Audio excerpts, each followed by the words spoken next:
अऊज़ु बिल्लाहि मिनश्शैतानिर्रजीम बिस्मिल्लाहिर्रहमानिर्रहीम रब्बना इन्नी अस्कन्तु मिन ज़ुर्रिय्यती बिवादिन गैरि ज़ी ज़रअइन इंद बैतिकल मुहर्रम रब्बना लियुक़ीमुस्सलाता फ़जअल अफ़इदतम मिनन्नासि तहवी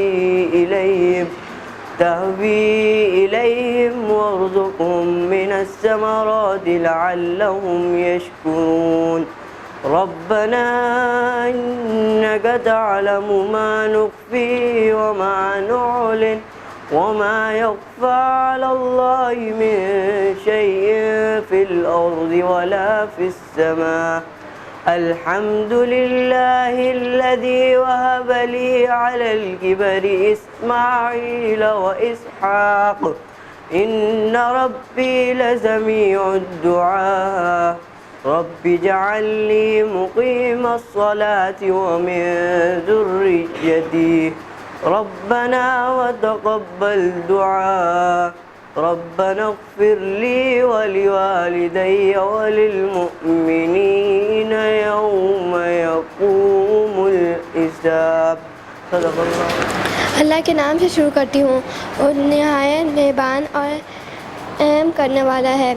ए मेरे परवरदिगार, मैंने अपने कुछ वालिदैन को आपके हरमत वाले घर के पास एक ऐसी वादी में ला बसाया है जिसमें कोई खेती नहीं होती। हमारे परवरदिगार, ये मैंने इसलिए किया ताकि ये नमाज कायम करें, लिहाजा लोगों के दिल में उनके लिए कशिश पैदा करें और उनको भलों का रज़्क़ अदा फरमाइए ताकि ये शुक्रगुज़ार बने। ए हमारे रब, हम जो काम छुप कर करते हैं और वो भी आपके इल्म में होता है, और जो काम अली न करते हैं वो भी। अल्लाह से ना ज़मीन की कुछ चीज़ छुपाई हुई है ना आसमान की कुछ चीज़। तमाम तारीफ़ें अल्लाह के लिए है जिसने मुझे बुढ़ापे में इसहाइल और इसहाक़ अदा फरमाया है। बेशक मेरे रब बड़े दुआ सुनने वाले हैं। या रब, मुझे भी नमाज कायम करने वाले बनाए और मेरी वालिदा में से भी।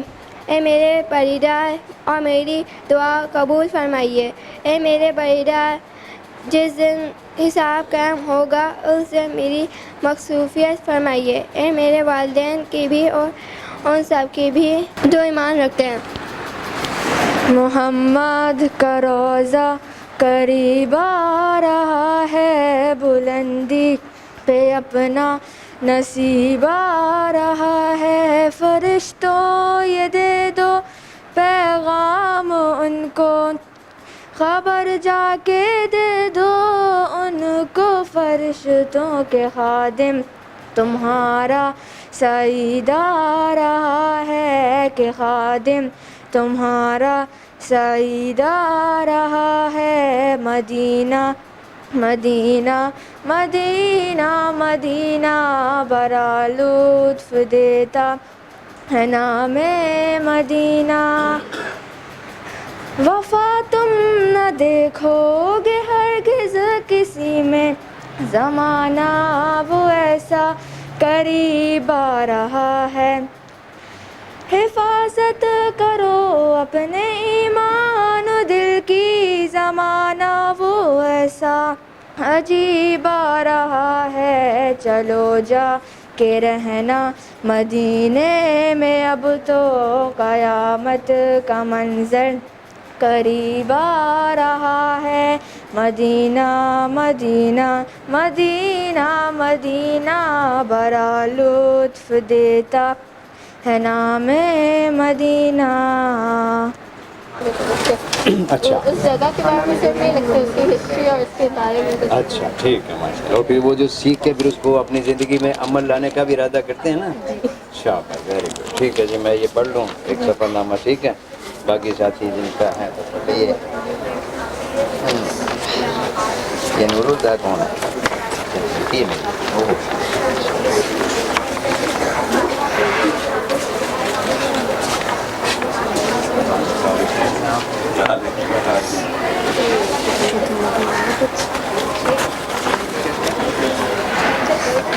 ये सफ़रनामा क्या होता है?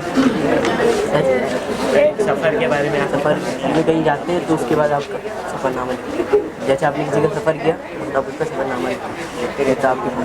ऐसे कि आप उस सफ़रनामे में आप ये बताते हैं कि आपने सफ़र में क्या देखा, किन किन जगह पे गए, क्या जगह देखी, क्या हादसे हुए। एक टाइप ऑफ राइटिंग। हाँ चलती है भाई। अच्छा, तो इसमें आप और किसी का सफ़रनामा पढ़ा है आप लोगों ने? मोहम्मद सईद इब्न मतलब साहब को कहाँ क्या मतलब कैसे बनती कैसे मुझे आपने कैसी चीज़ हो पूरी किताब है? थोड़ा सा हमने पढ़ा। अच्छा, बड़ी अच्छी किताब है। उनको देख के बनाया आप? ये भी ज़हन में लाया कि ये ऐसी चीज़ें चलती भी हैं, ये भी तो होगा दिमाग में। ऐसी चीज़ें उनकी डायरी में सब पढ़े थे, चलती हैं ना, ट्रक चलते हैं। My name is Mariam, and we had to make a project in moving art.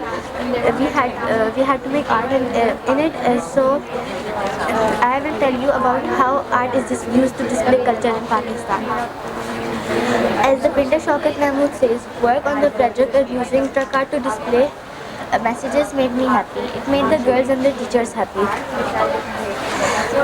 This painter used the truck art to display messages like the right of getting girls education by using sentences like भाई और बहन मिलकर school जाए, and power of knowledge by saying sentences like इन ताकत है इन रोशनी। कराची का पहुँचाता है बिजली, ये पावर प्लांट बिजली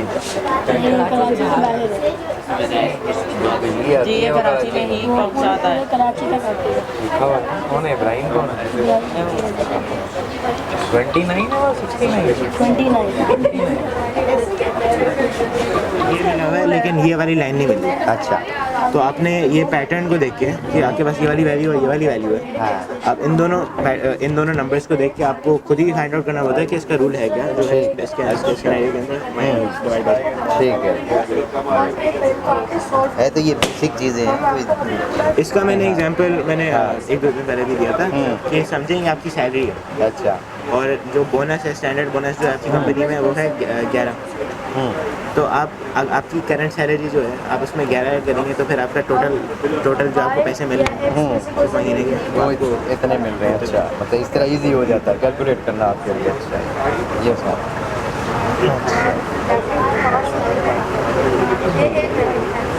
तो इसको आप अपनी लाइफ में भी यूज़ कर रहे हैं कि नहीं इन सेट को?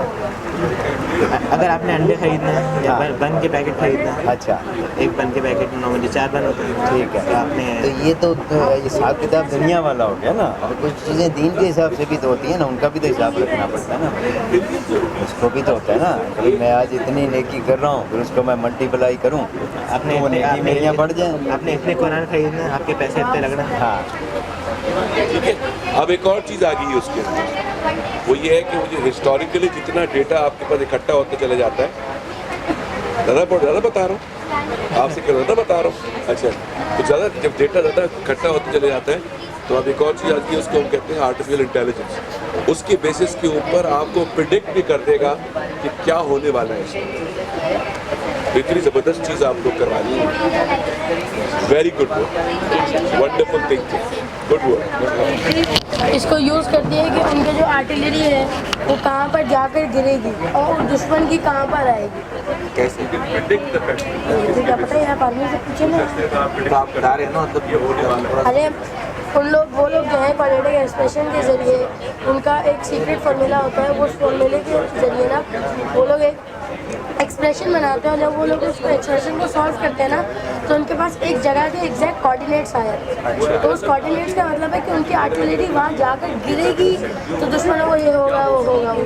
और उसमें भी वो अपने घर पे बैठे हुए वो वहीं से वो लगा लेते हैं हिसाब की कहाँ जाकर हमारे पास मगर ये हिसाब लगाने में कभी सालों भी लग जाते हैं, कभी महीना भी लग जाता है, कभी 1 घंटा भी लग जाता है, क्योंकि ये एक्सप्रेशन जो है ना ये इस बोर्ड का डबल बड़े होते हैं। मतलब मुझे अभी ये पता चल रहा है इस लेवल पे मैं पहुंचूंगा कि मेरा ये आंसर आना है। Look how efficient I can be. पूरी इस वक्त जो इंडस्ट्रीज है ना वो सारी की सारी इस ऑर्गेनाइजर बेस के ऊपर आती है। एवरीबडी इज लाइक हेल्थ के अंदर वो करते क्या है कि आप बेसिस ऑफ प्रीवियस नहीं हो पूरी एक्सप्रेशन बनती है, उस हिसाब से बड़ा होता है। ये बहुत छोटा सा बनाया है, इसका प्रिंसिपल साइज बहुत बड़ा होता है। प्रेडिक्ट कर लेते हैं। और दूसरा यूज़ होता है इसका एस्ट्रोलॉजी में। एस्ट्रोलॉजी में इससे होता है एस्ट्रोलॉजी मतलब जो प्रेडिक्ट करते हैं जो आसमान में जो चीज़ें होती हैं ना, जैसे एस्ट्रोलॉजी में जैसे एस्ट्रोनॉमी में हमारा जो नहीं, एस्ट्रोनॉमी आपका पूरा स्पेस का स्टडी है, जबकि एस्ट्रोलॉजी आपके सिर्फ सितारों का स्टडी होता है। तो एस्ट्रोनॉमी में इसका यूज़ ऐसा होता है कि क्वाड्रेटिक एक्सप्रेशन की मदद से मुख्तलिफ सैयारों के ऑर्बिट्स जो हैं, मतलब कहाँ पे वो उनकी लोकेशन है वो डिटरमिन हो जाती है, वो डिटरमिन होता है। हाल में कोई एक ऐसा सैयारा भी था जो मैथमेटिकल एक्सपेरिमेंट के जरिए इन्होंने डिस्कवर किया था, मतलब उसकी ऑब्जर्वेशन तो बाद में हुई है, पहले किसी ने बता दिया था कि भाई वहाँ पाया गया। जज करता है कि आप देखते क्या क्या चीज़ें कौन सा सैयारा, कौन सा प्लैनेट है सारी। और आपको पता है इस वक्त जो है पूरी दुनिया में ना this is what people are doing. इस पर एक चीज़ और इसमें ऐड कर सकते हैं, तो ये कर लेंगे ना तो उसमें कॉग्निटिव थिंकिंग क्या होती है, सिस्टम खुद समझना शुरू करेगा और सीखना शुरू कर देगा कि मुझे क्या करना है। जैसे जीपीटी है, चैट जीपीटी एक चीज़ है, आप खुद you will make this, I know you will make this, I am confident about this कि यू विल मेक दिस। ठीक है, तो जब आप बना लें और बहुत बड़ी हो जाए तो कभी जब बहुत बड़ी चीज़ हो तो कभी मैं हाथ पर दिलाऊँ तो ये पहचान लीजिए। बी है बी, और मेरा भी बी, नेगेटिव मींस नेगेटिव दोनों। एक बेटी का ब्लड ग्रुप हो गया अभी, अच्छा, तो कोई बच्चे नहीं आया इसमें, कोई बच्चे नहीं आया इसमें। ये समझते थे बहुत कॉमन है, सबसे कॉमन है। चले, थैंक यू। और ये क्या है, ये क्या आप एक्सप्लेन कर रहे हैं, बताएंगे? जी, डोनेटिंग और रिसीविंग का है कि आप किससे ब्लड दे सकते हो, किससे ब्लड ले सकते हो। अच्छा, मैं किससे ब्लड ले सकती हूँ? बी है ना, मतलब आप ले सकती है, बी से ले सकते हैं और ओ से भी ले सकती हैं आप, और किसी से ब्लड और ए बी से भी। और पॉजिटिव और नेगेटिव का कुछ नहीं है वैसे? पॉजिटिव और नेगेटिव का है क्या इसमें, कॉन्सेप्ट क्या है? एक केमिकल होता है, एक मॉलिक्यूल होता है जो ब्लड सेल के अंदर मौजूद होता है, वो तो है रीसिस, RH के द्वारा उसकी एब्रीविएशन होती है। और अगर आपके ब्लड सेल के अंदर वो मौजूद है तो वो पॉजिटिव कहलाता है, ठीक, और अगर नहीं है तो उसको नेगेटिव कहलाता है।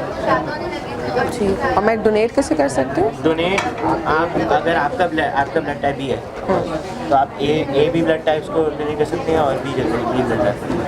तो नेगेटिव और पॉजिटिव का इसमें कोई डिफरेंस नहीं है, मैं नेगेटिव पॉजिटिव दोनों को दे सकता हूँ? लोग कुछ नहीं पढ़ाएगा। अच्छा, ठीक है, चलिए। पॉजिटिव के बारे में बिल्कुल ओवरडोज कर रहा है उसको। Carrying a genotype into your genes. DNA एक मॉलिक्यूल होता है जो हर सेल के अंदर होता है, उसके जेनेटिक इंफॉर्मेशन कैरी करता है जो डेवलपमेंट और फंक्शंस के ऑर्गेनिज्म के अंदर करता है। डीएनए 4 बिल्डिंग ब्लॉक से मिलकर बनता है जिन्हें न्यूक्लियोटाइड्स कहते हैं, एडेनिन, थाइमिन, गुआनिन और साइटोसिन। एडेनिन और थाइमिन होते हैं हमेशा एक पेयर में रहते हैं, वो अलग नहीं होता, और गुआनिन और साइटोसिन भी एक साथ रहते हैं। ये दो के पेयर्स में होता है बेसिकली, और स्ट्रेंथ्स के उसमें होते हैं।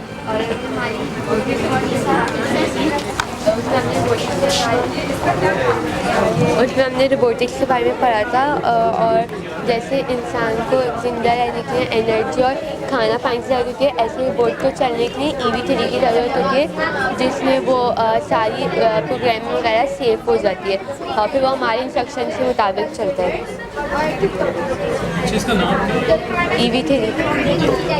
और ये इसमें कनेक्ट होता है जी, ये सारी चीज़ें क्या हैं? ये वायर्स हैं, इनपुट और आउटपुट में कनेक्ट होते हैं।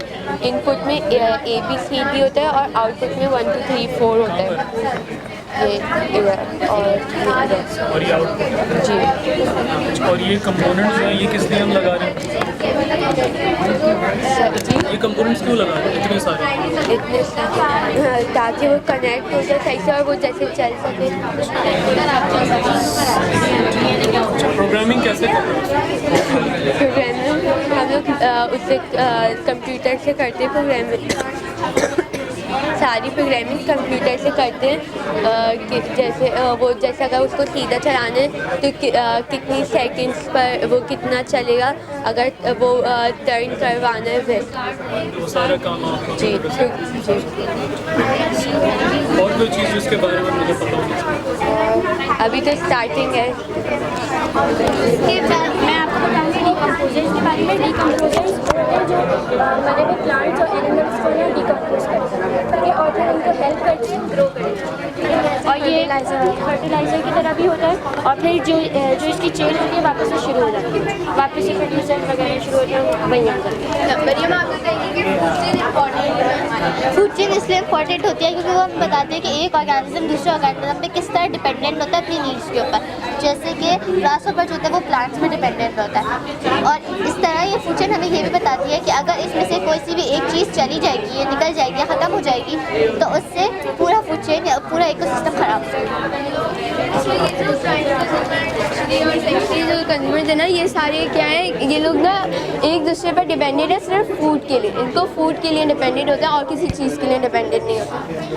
अब हमारे स्टेम के अंदर ना अभी क्लासेस चली है रोबोटिक्स की, तो उसके बारे में जितनी हमारे पास इंफॉर्मेशन है हम लोग आपको वो शेयर करें। सीखा है इसको, इसकी प्रोग्रामिंग सीखी है और EV3 जो माइंड ऑफ द रोबोट, और ये EV3 जो होता है वो ब्रेन ऑफ द रोबोट होता है। ये जो है इसका हम अगर प्रोग्राम करते हैं तो ये इससे कंप्यूटर से हम इसे प्रोग्राम करते हैं और फिर प्रोग्रामिंग से ये जो है ये जो रोबोट हम बनाते हैं लेगो से उसको चलता है।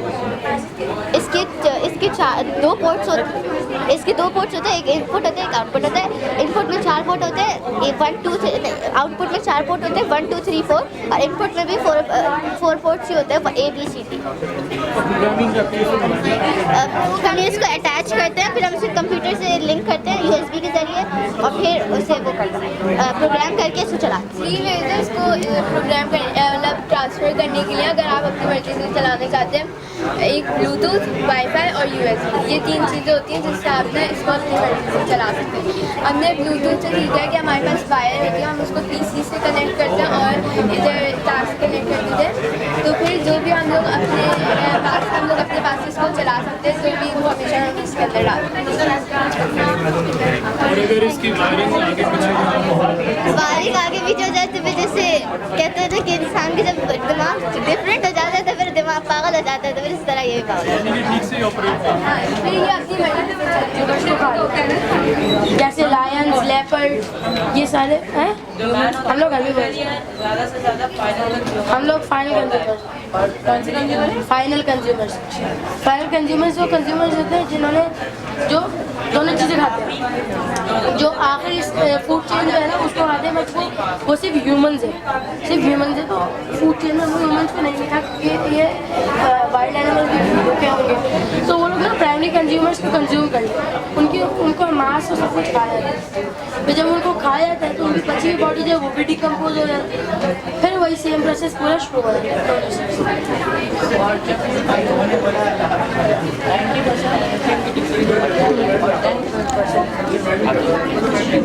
जिस तरीके से होता है, क्योंकि हर स्टेज पे 90% लॉस होती है।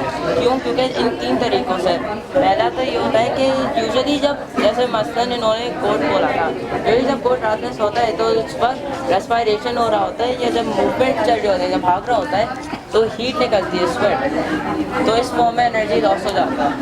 सेकंड आपका ये हो गया अनडाइजेस्टेड मैटर, क्योंकि जब जैसे अगर ये घास खा रहा है और अचानक और कुछ मैटर प्रॉपर्ली डिजॉल्व नहीं हो पाया और इसके पेट में चला गया तो एनर्जी लॉस होगा और तबीयत भी ख़राब होगी। जब फिर फाइनल बकरा ईद पे बहुत सारे हमारे जानवर ऐसे होते हैं जो बीमार हो जाते हैं, क्योंकि हम बच्चे उनको बजाय खाना खिला देते हैं, उनका पूरा पेट फूल जाता है।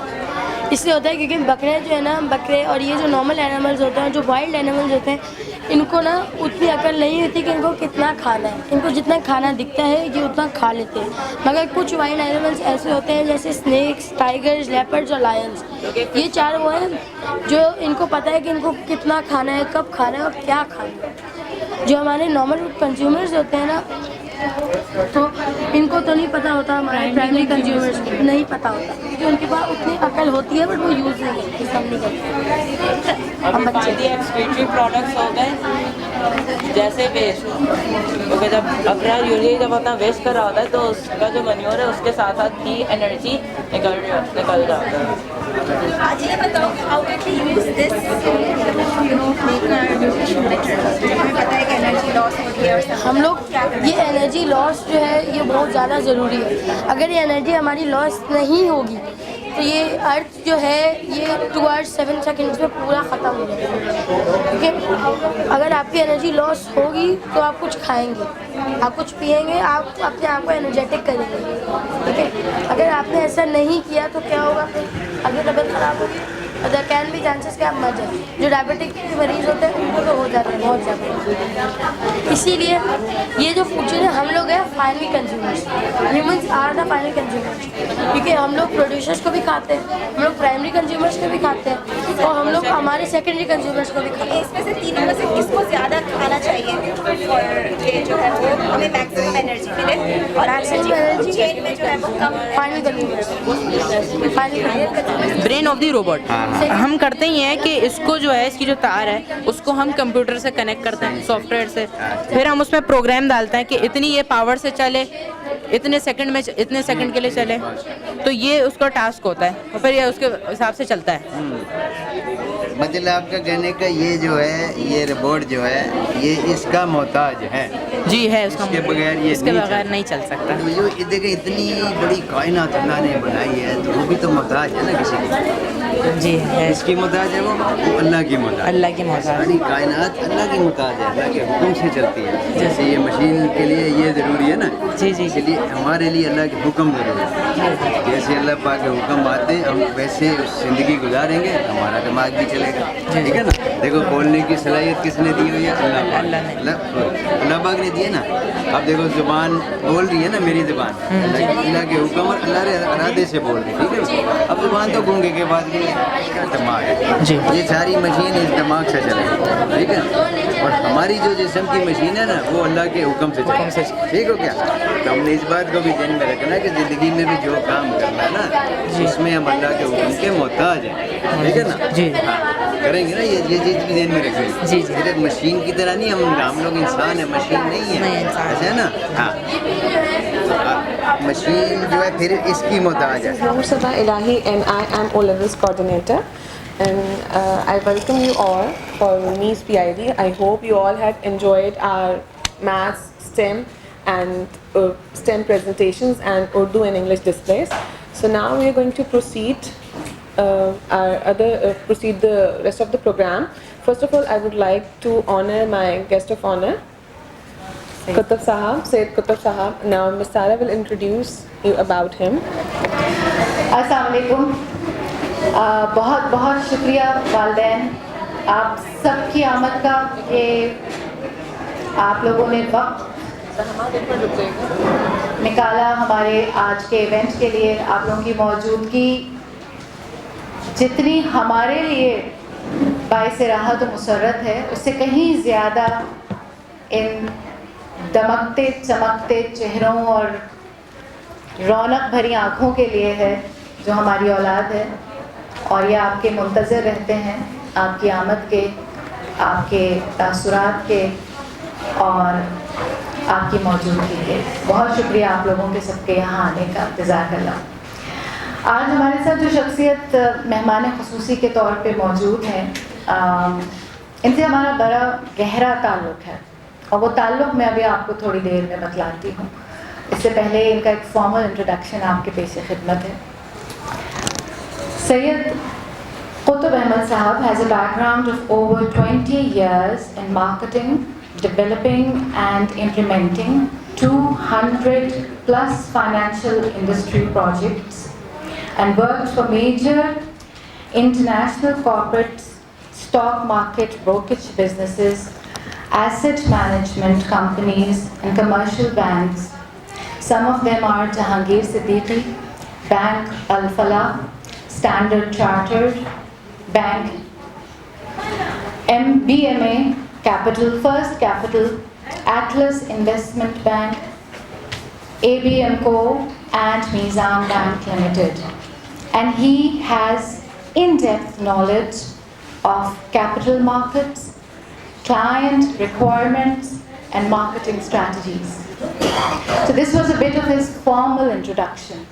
When I said we have a very deep relationship with him, I meant that we go way back in our understanding, friendship, and philosophical understanding. ये हमारे मोहसिन भी हैं, हमारे रफ़ीक भी हैं, और इनकी रफ़ाक़त बहुत सारे एरिया पे फैली हुई है, और मेरे तो उस्ताद भी हैं, क्योंकि गो के मैं इनके बेटे की उस्तानी हूँ, लेकिन ये कि मेरे उस्ताद इस तरह है कि पिछले सेशन में हम एक प्रोजेक्ट कर रहे थे ओरल हिस्ट्री ऑफ इवेंट्स का, तो इसमें मैंने कुतुब साहब से मदद ली थी। 1979 में अफ़गान रेफ्यूजीज़ की माइग्रेशन के सिलसिले में हम बच्चों को समझाना चाह रहे थे, और कुतुब साहब ने इतनी मेहनत के साथ पावर पॉइंट प्रेजेंटेशन बनाई, और उन्होंने उनसे कहा कि देखिए मैं जिस तरह हिस्ट्री है ओरिजिनलिटी में मैं वैसे ही बताऊंगा। मैंने कहा सर आप वैसे ही बताइए, somebody needs to tell us the truth because we don't know the truth. The history has never told us what actually happened. So he was here, he helped us. मेरे बहुत सारे कॉन्सेप्ट्स क्लियर हुए, मेरे बच्चों के बहुत सारे concepts clear हुए, तो ये उस नाते मेरे उस्ताद हैं और हम इनकी बहुत ताज़ीम करते हैं, बहुत इज़्ज़त करते हैं, और he is also Elder parent. Sir बहुत शुक्रिया कि आपने अपनी सुबह हमारे बच्चों के नाम लिखी है, जज़ाकल्लाह खैरा। माइक मेरे सामने आ जाए तो फिर मुझसे रुका नहीं जाता, और इतने सारे अहले दिल बैठे हों तो फिर बात करने को जी चाहता रहता है। तो without any further adieu I ask the teachers to take the programme forward. अब मैं आगे प्रोग्राम की तरफ मूव फॉरवर्ड करना चाहूँगी। Now I would like to call miss Sadaf to introduce something that they are going to present in English. अस्सलाम वालेकुम। L की सबसे खूबसूरत बात यह है कि यहाँ हम सीखते सीखते सिखाते हैं, और सिखाते सिखाते बहुत कुछ सीख भी जाते हैं बच्चों से। तो we took a reader for them that was think and grow rich. सबसे पहले बच्चे आप लोगों के सामने उसकी समरी पेश करेंगे, उसके बाद जो है वो हमारी ब्रांडिंग की प्रेजेंटेशन होगी। Once they done with the summary, मैं थोड़ा सा ब्रांडिंग के बारे में आप लोगों को बताऊंगी, why I chose this for them and what's the idea behind their presentation. So let's start with the summary first. Let's hear what they have absorbed from the book and what they have actually learned कि हम जो है वो western philosophy को लेते हुए Islamic ideology के रोशनी में उसको उस पर कैसे अमल कर सकते हैं, because it's always presented in our religion. The problem is that हम जब अंग्रेज़ों की किताबों से देखते हैं तो वो हाईलाइट हो जाती है चीज़ें, एंड वी लाइक वाओ गोरा भी ये कह रहा है। सो वी हैव ट्राइड कि हम उसको दीन की रोशनी में वो बातें आपके सामने प्रेजेंट करें जो उस किताब से जो है वो मिलती जुलती हैं। ठीक है। Assalamu alaikum. My name is Aisha Sama, and today I am going to tell you the summary of Think and Grow Rich. It all starts from an idea. If we want to achieve something big in our life, then first we have idea in our mind, and then we started working on it.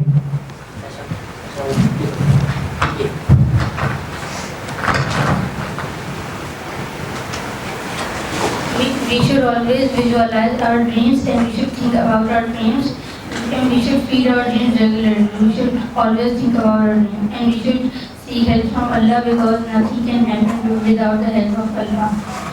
और ये कि इंसान के लिए वही है जो उसने कोशिश की, और ये कि उसकी कोशिश उसे दिखाई जाएगी।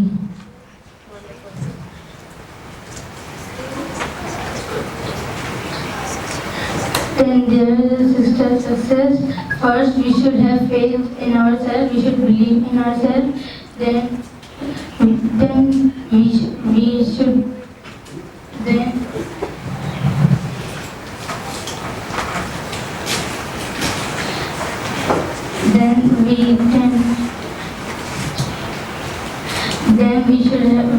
do some planning, and we should have personal diary. And we should always keep working hard. We will only get what we want. And we should have creative imagination so that our work would run very nicely, and we should always do prayers because prayers do wonders.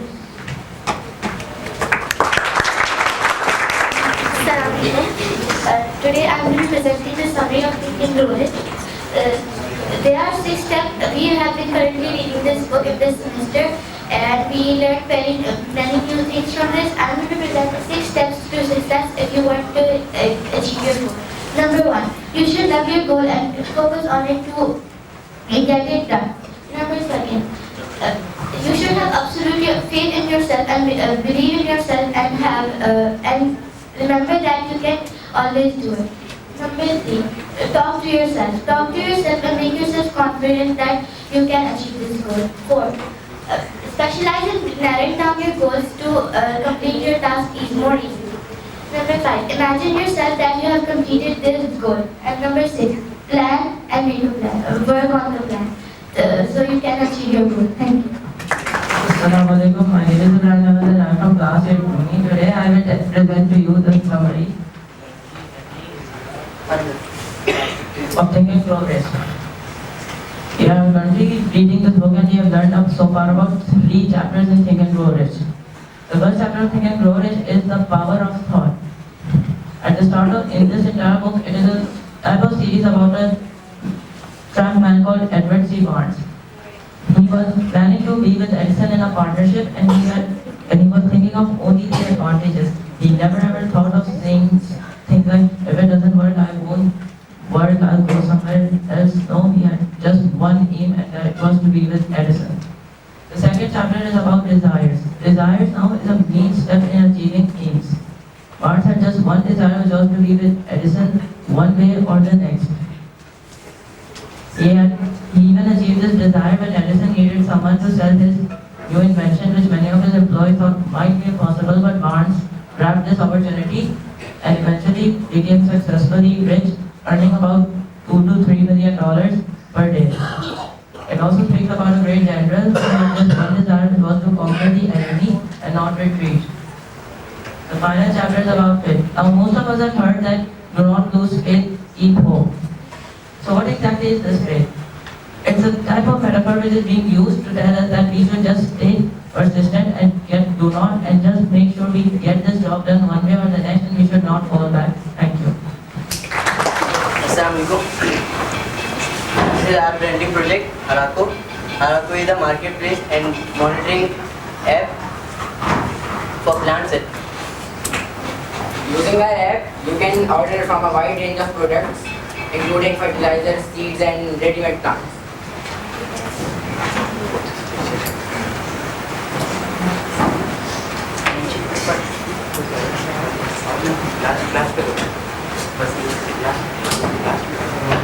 This one?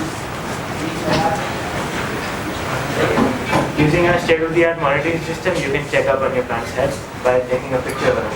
Using the picture you provide, we can decipher if it's getting enough water, if its soil is fertile enough, or if its temperature is too high or too low. Start one step at a time with Harako.pk. Thank you. Thank you. Today I will tell you about my brand, in which I am selling Italian pizza, which is also known as Neapolitan pizza. My brand name is Nanbai. The differences between normal pizza and Italian pizza is the Italian pizza has a thin crust and it has 70% hydration and less quantity of yeast. My other brand is about an amazing and mind-blowing artwork. My brand name is Artology by Sam, in which my mother is an artist and I am promoting her page. We make these products, and these are some pictures of our products. For ordering, contact us on Instagram and do check our page. Thank you. So, we would like to present class step.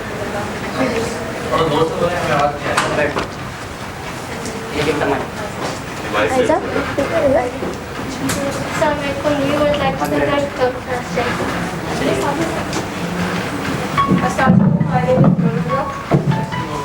My name is Supun. My name is Liza. So, our English teacher, Ms. Sadaf, gives us a task to make a brand of anything that we like. So we all decided to make a brand on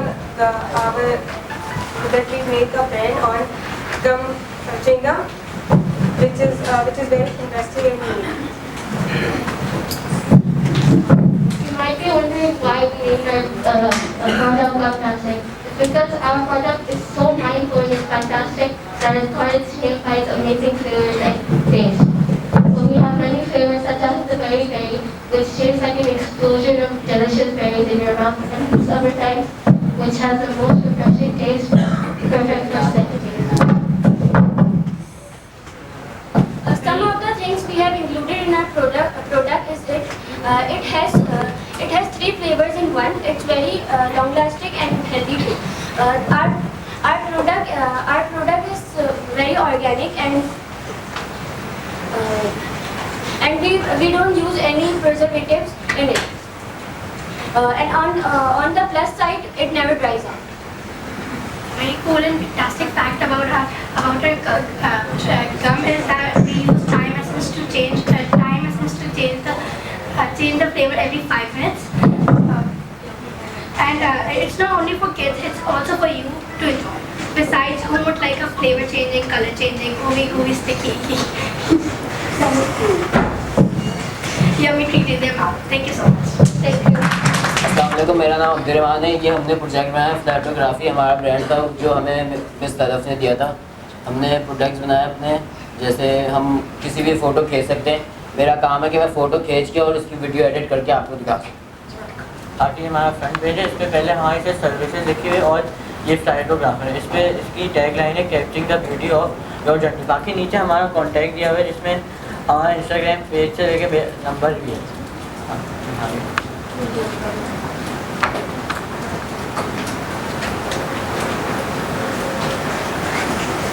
आगे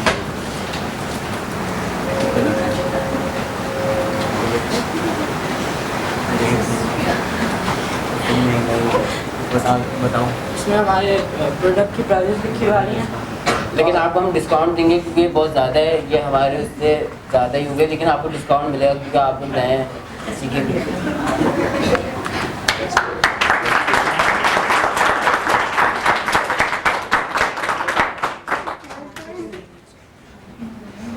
ये हमारी deals है, हमने deals निकाली है, या आप ये भी देखें, डिस्काउंट मिल रहा है आपको। ये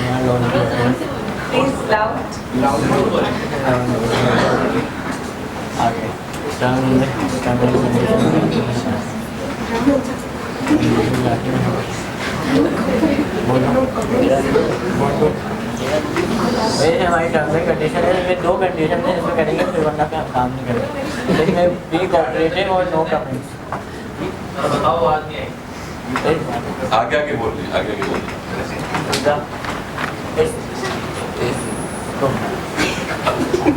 टर्म्स एंड कंडीशन है, इसमें 2 हैं हमारे पास, क्योंकि इसमें जब आप कोई काम करते हैं उसमें थोड़े मसले भी आते हैं, तो हम पहले ही टर्म्स एंड कंडीशन देखेंगे उस पर के बी कोऑपरेटिव के टाइम भी फ्लेक्सिबल कर दें आप, और उसके बाद फिर नो कमेंट्स के अगर काम के बीच में कोई तंग ना है।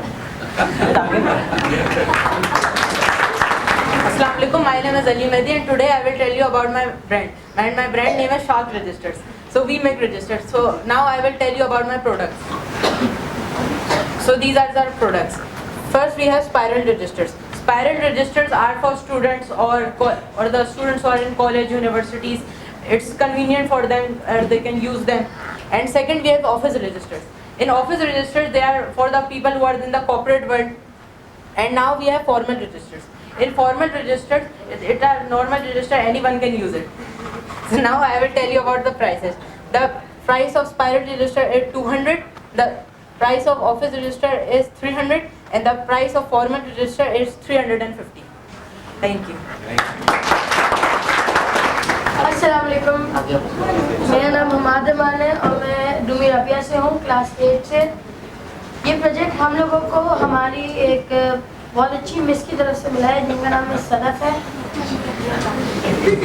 हम लोगों ने ब्रांडिंग का स्टार्ट कर दिया।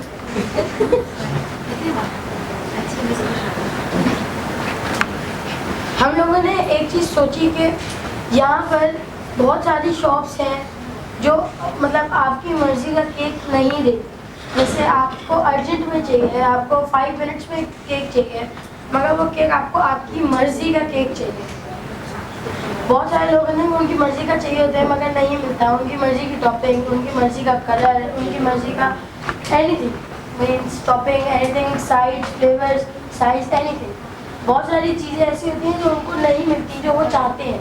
तो उसके लिए हम लोगों ने एक आइडिया निकाला है कि हम लोगों का फ़ोन नंबर भी अगर आप कॉन्टेक्ट करना चाहें तो करना, मगर इसको कॉन्टेक्ट का भी काम है नहीं।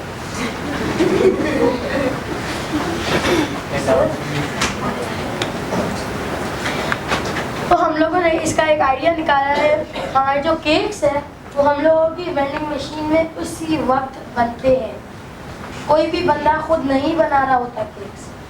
हम लोगों को रोज़ सुबह जाकर इनके अंदर केक्स के जो भी इंग्रेडिएंट्स और जो भी चीज़ें हैं वो हम लोगों को इनके अंदर जाकर डालनी होती हैं और चेक करना होता है कि आर दोज थिंग्स वर्किंग और नॉट। अब जब हम लोग ये चीज़ें देख लेते हैं कि चल रही हैं या नहीं, तो उसके बाद हम लोग इसके अंदर से जो भी कैश और एनीथिंग जो भी आता है उसको लेकर हम लोग चले जाते हैं। तो ये इसका केक बनाने का प्रोसेस ऐसा है कि ये मशीन जो है कोई भी बंदा ऑर्डर करेगा तो ये मशीन आपको केक खुद फ्रेश मेड बना कर देगी, फ्रेश उसी वक्त। ये एक वेंडिंग मशीन है, वेंडिंग मशीन के पीछे पूरा सिस्टम लगा हुआ है, ये आपको उसी वक्त बना कर देगी। तो उससे ये होगा कि आपकी जितनी भी टॉपिंग्स वगैरह हैं, जो भी चीज़ आपको चाहिए वो आपको उसमें मिल जाएगी।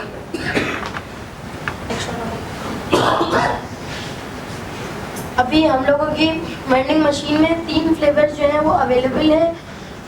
बाकी जो फ्लेवर्स हैं हम लोगों के अभी उस पे हैं, हम लोगों के पेंडिंग मतलब हम लोगों के बन गए हैं, बट वी हैव टू हम टेस्ट कर रहे हैं इंग्रेडिएंट्स और उसमें हम डाल रहे हैं। अभी हमारे पास टोटल 27 केक्स की टाइप्स हैं। अभी हम लोगों ने सिर्फ 3 लिखी हैं क्योंकि हम लोग जो है उनको टेस्टिंग पे हैं। ठीक है, हम लोगों के जो 3 मेन केक्स हैं जिनकी वजह से हम लोगों ने खोला।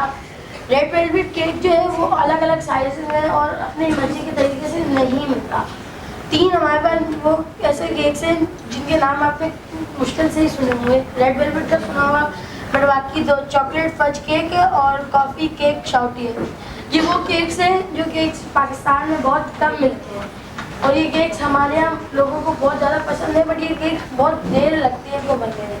तो हम लोगों ने इसीलिए इन केक्स को वेंडिंग मशीन में डाला है ताकि आप कहीं भी जाकर किसी भी वक्त 5 मिनट्स के अंदर आपका रेडीमेड केक आपको मिल जाए।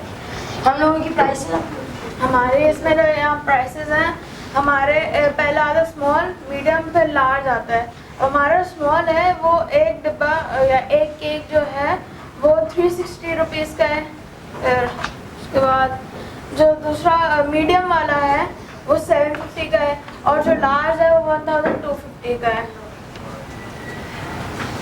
अब हम लोगों ने हमारी वेंडिंग मशीन अभी सिर्फ 3 जगहों पर रखी है। आप लोगों को कोई भी अगर मसला होता है, जैसे अगर वेंडिंग मशीन नहीं चल रही है, आपका केक सही नहीं बना, तो आप हमारे नंबर पे कांटेक्ट कर सकते हैं या फिर हम लोगों का ये जीमेल एड्रेस है, आप उस पर हम लोगों को मैसेज डाल सकते हैं और प्लीज़ रिव्यू ज़रूर देगा। हम लोगों की वेंडिंग मशीन अभी पाकिस्तान में 3 जगह पर है। सिर्फ कराची में अभी तक इसको खोला है हम लोगों ने। कराची में हम लोगों ने इसको खोला है क्लिफ्टन फेज़ 1 में, बहादुराबाद में और डिफेंस फेज़ 7 में। हम लोगों की कैंडाइस एक बेसिकली कैंडी है जो हमारे फ्रूट से बनती है। कोरोना के बाद बहुत सारे पेरेंट्स जो थे बहुत ज़्यादा सिक्योर हो गए थे अपने बच्चों के लिए कि वो बीमार ना हो जाए, तो हम लोग ने बेसिकली कैंडी जो है वो हम लोगों ने फ्रूट्स के ऊपर बनाई है जिससे हमारे कोई साइड इफ़ेक्ट और कोई और नहीं है।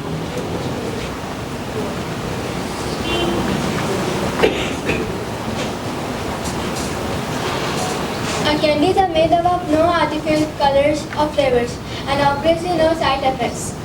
We take pride in creating each candy by hand, using time-based material to taste every piece and burning with a flavor and goodness. At Candice, we offer a wide variety of flavors to satisfy every candy person, whether you prefer sweetie, soy, and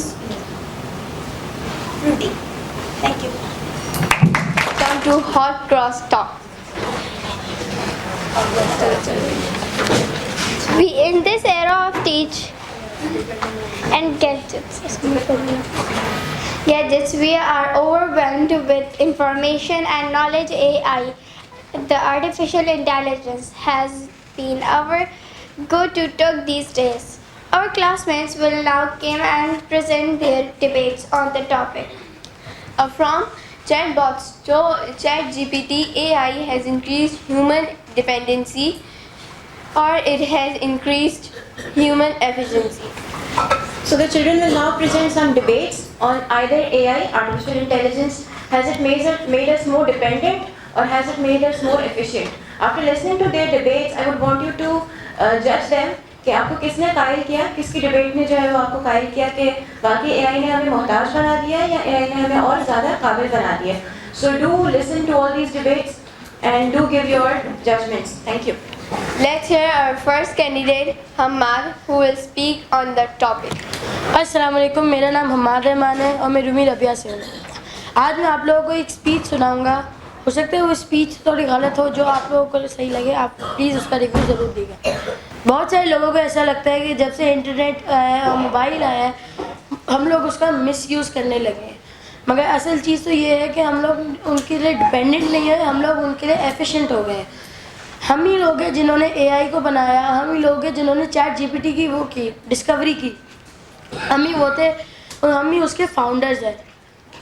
तो हम लोग क्या वो नहीं कर सकते, मतलब बहुत सारे बच्चे ऐसे होते हैं जो उन चीज़ों को हाफ यूज़ करते हैं. मतलब there are many things in ChatGPT but many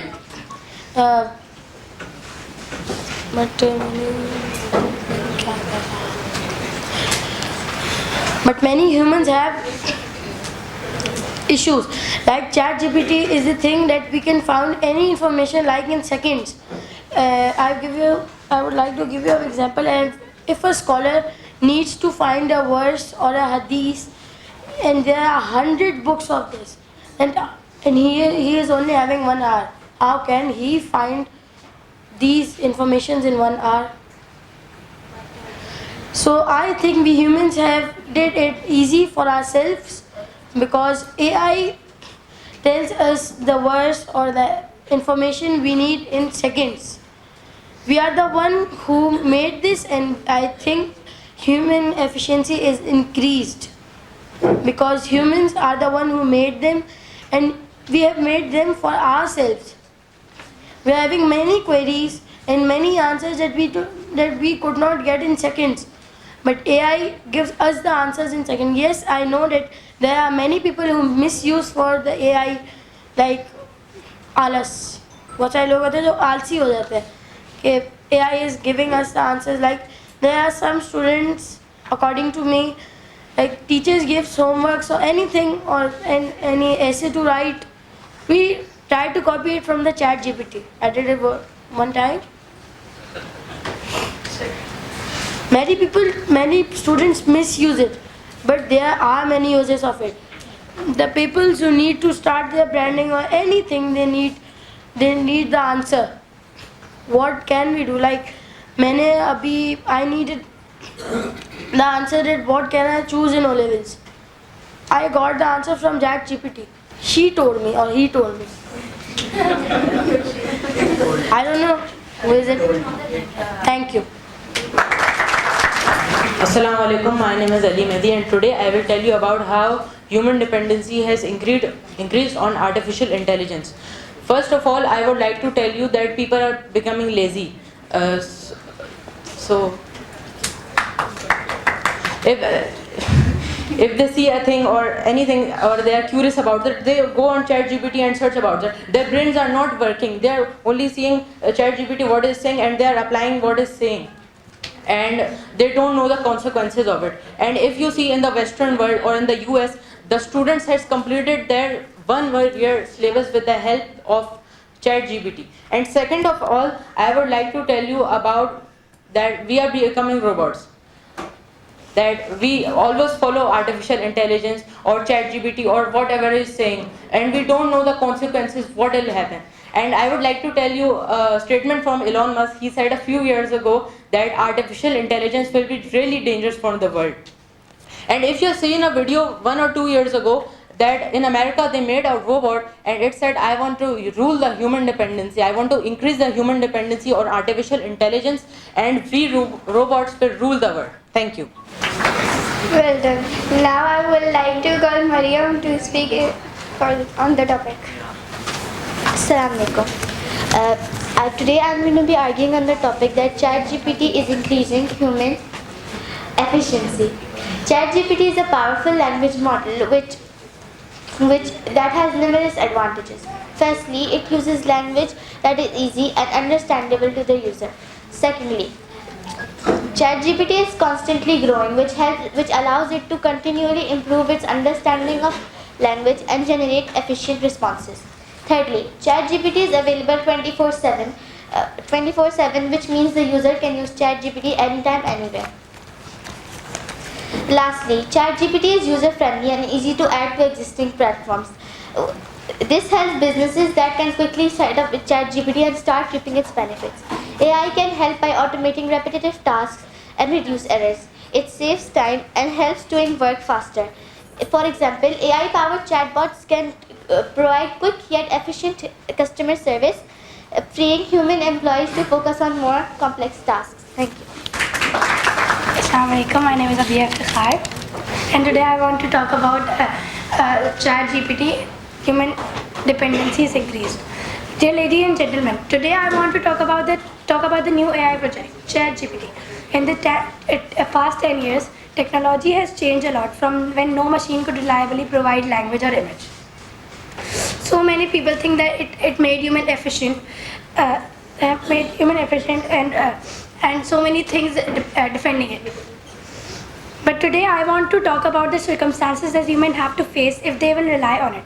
Being dependent on artificial intelligence, it can make people lose their skills, like being able to communicate with the people around them. I read about a principal who was talking that students aren't being creative as they used to be, because now all they do is use devices which make them lazy and less knowledgeable. They don't go to the libraries. And don't search about the things they want to learn about. It can make people lose their jobs because ChatGPT is doing the work for them too. It also benefits hackers to allow them to enter your important information, and the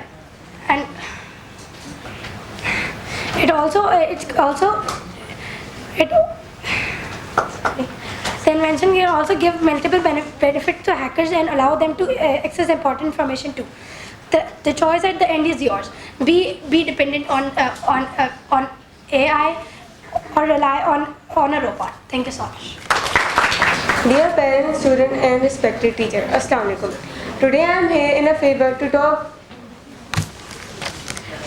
here to talk in the favor of ChatGPT. ChatGPT, as you all know, technology is advancing. We are also looking to make our lives easier. ChatGPT is an application of technology advancement that have made our life easier. Firstly, ChatGPT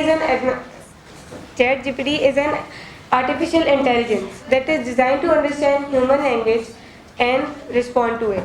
With ChatGPT, we can have a conversation with the AI, just as we are talking to another person. ChatGPT can help us perform various tasks such as scheduling meetings, ordering food, or booking hotels.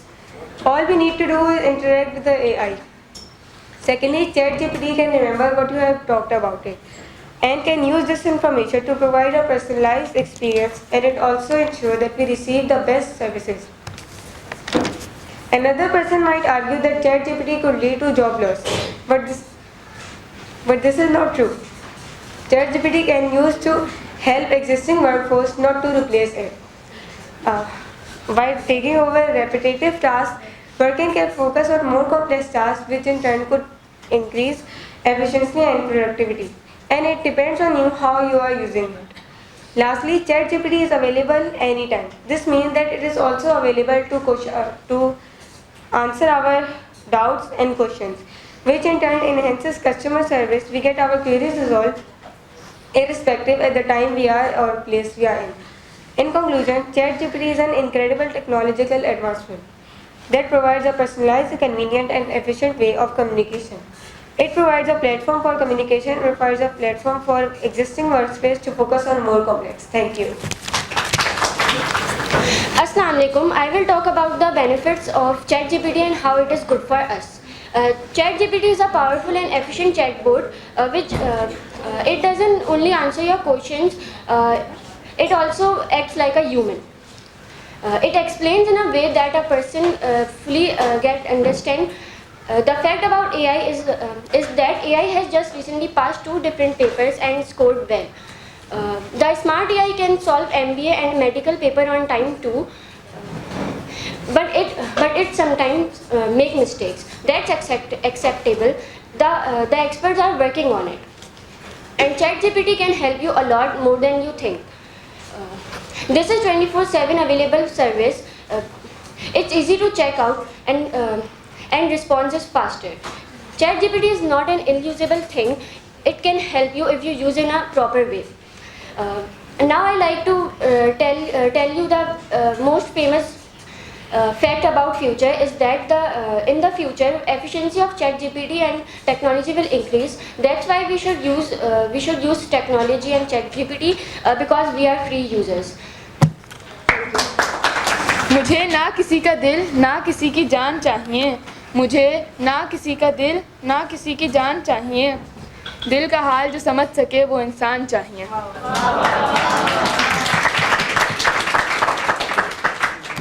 Assalamu alaikum. My name is Sayyida Javeria Irfan Nabi.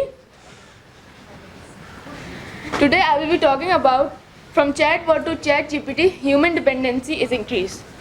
Just as I said in the beginning, we have become more and more dependent on the technology, and now we don't have time for each other to talk our feeling out. Just as said by a poet, तेरे बिना मेरे दिल में है सन्नाटा, तेरे बिना मेरे दिल में है सन्नाटा, तू ही मेरे चाय तू ही मेरा paratha. Connecting to my topic, now we cannot live without our devices, and also we don't have to use our brain because we have the latest technology called ChatGPT, which help us with just a few specification inputs. For example, if I want to make a sandwich, I can just ask ChatGPT and it will find an accurate recipe and show it to me. Now, what is the problem with that? Seemingly there isn't a problem, but what? Let me tell you. दीवारें छोटी होती थी लेकिन पर्दा होता था. दीवारें छोटी होती थी लेकिन पर्दा होता था. ताले की जा से पहले भरोसा होता था. Before ChatGPT, kids would go and explore the things and their questions either from their parents, their friends, or other family members. In extreme case, if there wasn't a satisfactory answer, the kids would assume or make up a story by themselves. In today's society, we have started to live in a nuclear families, and toddlers have been given IoT devices for their entertainment, which has reduced their dependency on their parents. However, providing IoT devices to kids has increased dependency on ChatGPT and others. Dependency on these devices and chatbots has increased the emotional gap between children and parents, which is leading to increased depression, anxiety, stress, panic attacks, and other mental health issues. At last, I would like to quote Mr. Albert Einstein. He said, "I fear the day that technology will surpass our human interacting. The world will have the generation of idiots." Ladies and gentlemen, today I would like to talk about ChatGPT, a large AI model trained by OpenAI itself, and it has many advantages, and it has led human efficiencies to a very vast decrease. The ChatGPT has made the business get more efficient and made the jobs go away. ChatGPT has replaced many human jobs, like businesses have now use chat boxes to generate human-like responses within seconds. And another issue, and while there are many issues, another issue with ChatGPT is that it can generate large amounts of responses quickly, but they might be not that much accurate. And in conclusion, ChatGPT is undoubtedly a powerful tool with many potential benefits. Its widespread use has led to a decrease in human efficiency. As we move forward, it is important to strike a balance between using machine learning and human learning. And my speech has also been sourced by ChatGPT. Thank you. This was all from our English presentations. In this PID, with happy heart and hopefully minds, we thank you for your presence. क्योंकि रमज़ान करीब है और इंशाल्लाह अल्लाह ताला से दुआ हम करेंगे कि अल्लाह ताला इस महीने से हमें भरपूर इस्तिफ़ादा करने की तौफ़ीक दे, हमें भी और हमारे बच्चों को भी, जिस मकसद के लिए ये महीना अल्लाह ताला ने हमारे लिए रखा है। तो इस्लामियात का जो प्रेजेंटेशन है वो रमज़ान के हवाले से ही है। तो बच्चों ने जो है वो एक छोटा सा ड्रामा बनाया है और इसका मकसद जो है वो रमज़ान के हवाले से कुछ मालूमात फराहम करना भी है और इसके अलावा कुछ गलत फहमियाँ हैं उनको भी दुरुस्त करना है। तो अभी हम उस ड्रामे की तरफ बढ़ेंगे। ए लोगों जो ईमान लाए तुम पर रोज़े किए गए हैं, इस तरह पिछड़ों पर खर्च किए गए थे ताकि तुम तकवा हासिल कर सको। इस तरह आप लोग को पता है कि रमज़ान का बाबरकत महीना करीब है, देखिए समेटने का मौका आ रहा है।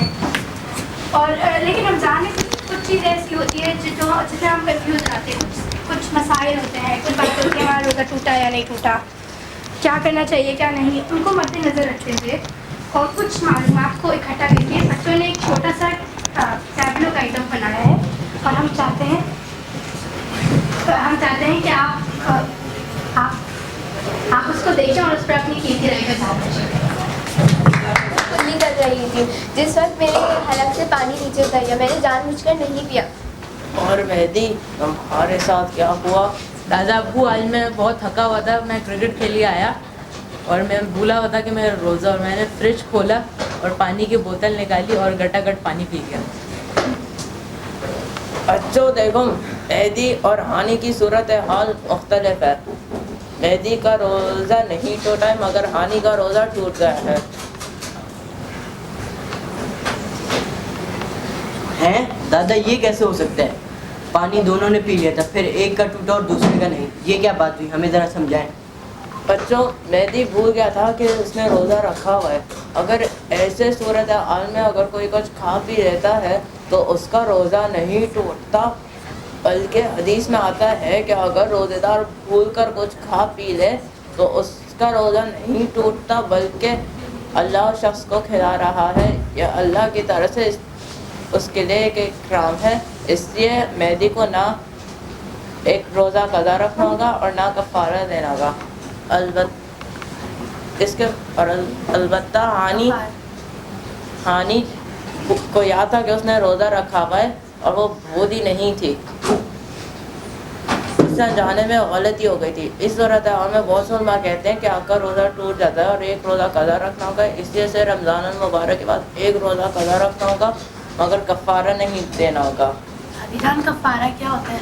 अच्छा बताता हूँ, बल्कि मैं क्यों बेटा हमजा, अब आप बताओ। जब आप छोटे थे तो हमने आपको ये चीज़ें बताई थी, देखते हैं कि आपको याद है या भूल चुके हो। अगर कोई बंदा जानबूझ कर रोज़ा तोड़ देता है तो उसको रमज़ान मुबारक के बाद 60 रोज़े लगातार रखने होते हैं। अगर कोई एक रोज़ा भी छोड़ देता है तो उसको स्टार्टिंग से, मतलब शुरू से स्टार्ट करना होगा।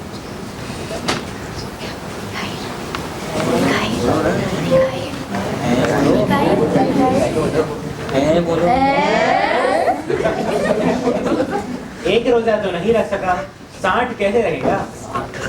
जी, इसी मुश्किल से बचने के लिए चाहिए कि रोजेदार सब्र करे, न कुछ खाए न कुछ पिए। दादा जान दादी जान भी सुबह बहुत सारी कस्में खा रही थी। बेटी, आपने बिल्कुल मासूमाना सवाल किया, बिल्कुल आपके उम्र के मुताबिक। मेरा मतलब ये है कि अगर आप कोई चीज़ चबा कर खाएं या पिए तो उससे रोज़ा टूटता है। दादा और हमें रोज़े के बारे में और कुछ बताएं। अब हमारी बड़ी बेटी जीनिया बताएगी। बच्चों, रोज़ा रखने का हुक्म अल्लाह ताला ने हमें इसलिए दिया है ताकि हम मुत्तकी बन जाएं। अगर रोज़ा रखने से हमारे अंदर तकवा पैदा ही नहीं हो रहा तो इसका मतलब कि हम सही तरह रोज़ा नहीं रख रहे। सही तरह रोज़ा रखना कैसा होता है? वाह, आज जवेरिया बहुत अच्छे सवालात कर रही है। बच्चों देखो, सही तरह रोज़ा रखना उसे कहते हैं कि हम ज़ाहिरी तौर पर भी रोज़ा रखें और बातनी तौर पर भी रोज़ा रखें। बातनी रोज़ा क्या होता है? देखो बच्चों, ज़ाहिरी रोज़ा तो ये होता है कि रोज़ेदार खाने पीने में एहतियात करे, लेकिन बातनी रोज़ा इसे कहते हैं कि रोज़ेदार सारी बुराइयों से बचने की कोशिश करे। जब रोज़े में इन दोनों चीज़ों का ख्याल रखा जाएगा तो हमें तकवा हासिल होगा, जो रोज़ा रखने का असल मकसद है। बातनी रोज़ा क्या होता है?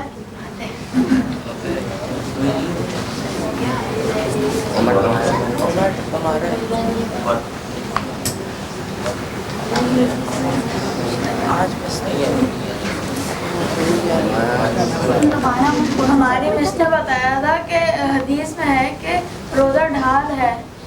जी मिस का क्या मतलब था? मिस कह रही थी कि जिस तरह वार को रोकने के लिए ढाल का इस्तेमाल किया जाता है, इसी तरह रोज़ा भी ढाल बन जाता है हमें बुराइयों से रोकने के लिए। वाह बेटा, तुमने बहुत अच्छी वजाहत की है। तुमने बातनी रोज़ा रखने का तरीका बताया है। अच्छा, अब ये बताएं कि किन किन चीज़ों से रोज़ा टूट जाता है? बेटी मरियम, अब आप बताओ। खाने पीने के अलावा अगर मुंह में कुछ चने के बराबर चीज़ चली जाए तो रोज़ा टूट जाता है। क्या उल्टी करने से भी रोज़ा टूट जाता है? नहीं, अगर खुद से आए तो नहीं टूटता, लेकिन अगर कोई जानबूझ कर करे और मुंह भर कर हो तो टूट जाता है। इसके अलावा झूठ बोलने, गीबत करने, चुगलीखोरी करने से भी रोज़ा खराब टूटता तो नहीं लेकिन ख़राब हो जाता है। रोज़ा ख़राब होने का क्या मतलब? बच्चों, रोज़ा ख़राब होने का मतलब ये है कि रोज़ा रखने का जो फ़ायदा था, मकसद था, वो हासिल नहीं होता। अल्लाहु अकबर, अल्लाहु अकबर। चले अब अजान और इफ्तारी करते हैं। जी चले, मगर कोई इफ्तारी की दुआ ना भूले।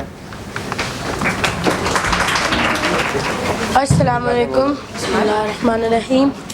हम लोगों को आगा खान बोर्ड की तरफ से एक प्रोजेक्ट मिला था जिसका नाम दास्तान सफ़र है।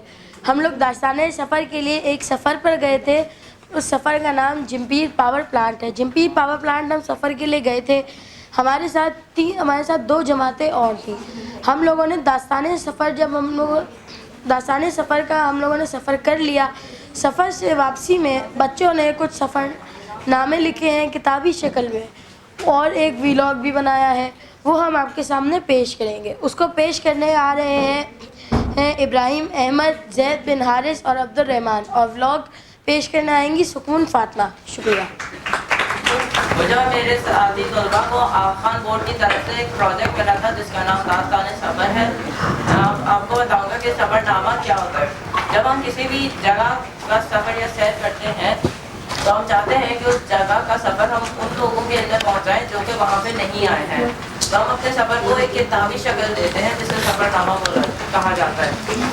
सफ़रनामे 2 तरीके के होते हैं, एक कदीम सफ़रनामा है और एक जदीद सफ़रनामा है। कदीम सफ़रनामा वो वाला सफ़रनामा है जो कि किताबी शक्ल वाला सफ़रनामा है, और जदीद सफ़रनामा ब्लॉग्स की शक्ल में आता है जो कि बहुत आजकल के दौर में इस्तेमाल किया जाता है। पाकिस्तान के बहुत सारे मशहूर सफ़रनामा निगार हैं, मसलन इब्न इंशा, मुस्तंदर हुसैन खालिद और हकीम मोहम्मद सईद साहब। अब मैं और मेरे साथी आपको अपने सफ़रनामे से थोड़ा हिस्सा सुनाएंगे।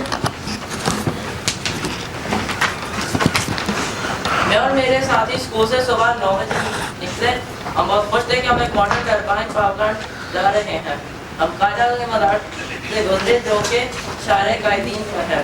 कायदा के मज़ार के नज़दीक अभी रिसेंटली नई बस लाइन है। हम कराची के फिर उस हिस्से में पहुँचे 9:30 बजे जहाँ पुराने अंग्रेज़ के हुकूमत दवाने दौर की इमारतें थी।